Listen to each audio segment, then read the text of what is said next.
बनासकांठा जिला प्रशासन ने की पार्किंग की विशेष व्यवस्था।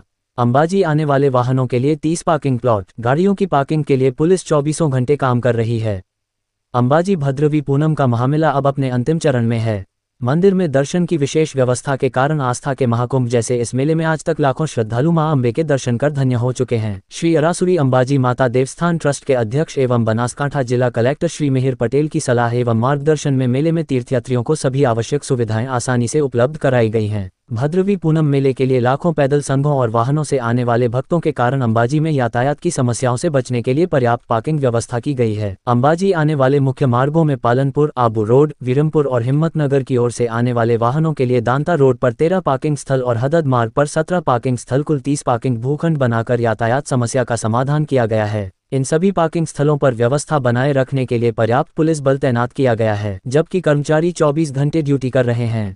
पार्किंग प्लॉट सीसीटीवी कैमरों से सुसज्जित है, जिसमें अपने साथ लाए गए 4 पहिया, 3 पहिया और 2 पहिया वाहनों को पार्क करने की व्यवस्था की गई है। उन्हें पार्क करने के बाद एक टोकन और रजिस्टर में पंजीकरण अनिवार्य किया गया है। इस ऑपरेशन का प्रबंधन पुलिस कर्मियों, जीआरडी और होमगार्ड कर्मियों द्वारा किया जाता है। वाहनों से आने वाले संघ एवं श्रद्धालु पार्किंग की सुव्यवस्थित व्यवस्था से काफी खुश दिखे और प्रशासन की सराहना की।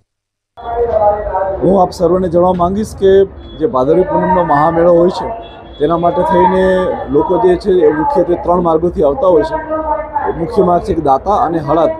आ सिवाय अंबाजी आववा माटेना मार्गनी अंदर एक विरमपुरथी बी लोको आवता होय छे, परंतु ए खूब ओછી संख्यामां होय छे। ज्यांथी जनरली एसटी बसीस आवती होय छे, पगपाळा संघो होय त्यांथी ओछा आवता होय छे। मेन व्हीकलो जे दाता अने हळद रूट पर आवे छे तेमां दाता रूट पर अमे लोकोए 13 जेटला मोटा पार्किंगो आइडेंटिफाई करी अने राखेला छे। ए सिवाय हळद रूट पर अमे लोकोए 17 जेटला मोटा पार्किंग आइडेंटिफाई करीने राखेला छे। તમામે તમામ પાર્કિંગની અંદર સીસીટીવી કેમેરા સુસજ્જ છે। જે પણ વ્યક્તિ પોતાનું વાહન પાર્ક કરે છે તેને પોલીસ તરફથી એક ટોકન આપવામાં આવે છે અને રજિસ્ટરમાં બી એન્ટ્રી કરવામાં આવે છે। આ સિવાય અમારો સ્ટાફ જે કન્ટિન્યુઅસ ત્યાં જીઆરડી, હોમગાર્ડ અને પોલીસના માણસો હોય છે કે જે વ્હીકલ પ્રોપર રીતે પાર્ક થાય તેના માટે સુનિશ્ચિત કરાવતો હોય છે।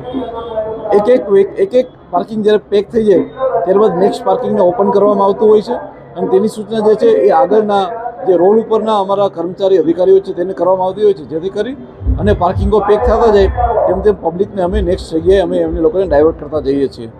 ગઈકાલે રવિવારનો રજાનો દિવસ હોય અને ખૂબ મોટી સંખ્યામાં લોકો આવેલા હતા, જેને કારણે થઈને સાંજે 30 પાર્કિંગ પેક થઈ ગયા હતા। ત્યારબાદ અમે લોકોએ રિઝર્વમાં જે પાર્કિંગ રાખેલા હતા તેની મદદથી લોકોને એ રિઝર્વ પાર્કિંગમાં વ્હીકલ પાર્ક કરાવી અને તમામ લોકોને ત્યાં જે વ્હીકલ પાર્ક કરવામાં આવેલા હતા। Thank you.